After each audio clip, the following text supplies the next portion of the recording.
Hendon, when did you get involved in mooting? I got involved in mooting in 2016. And how did you find out about mooting for the Open University Law Society? In the summer between my first year and my second year, I went on a little cruise through the webpage, subscribed, became a member, and then they send out a newsletter which is really easy to use. All the links are wonderful and they've got so much information in them. Now, you've been involved with some of the mooting activities. Can you tell us about what those were? Yeah, so they've been to a few workshops now, some of them one-day events, some of them two-day events, and they've often involved socials at the end or during these workshops and events.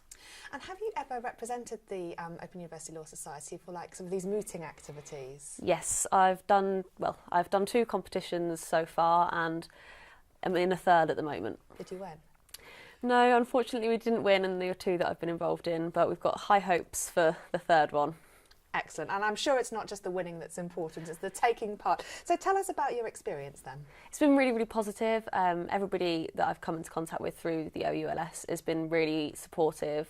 They've had lots of information to share and they've been really eager to help develop the skills that I had and give me new ones as well.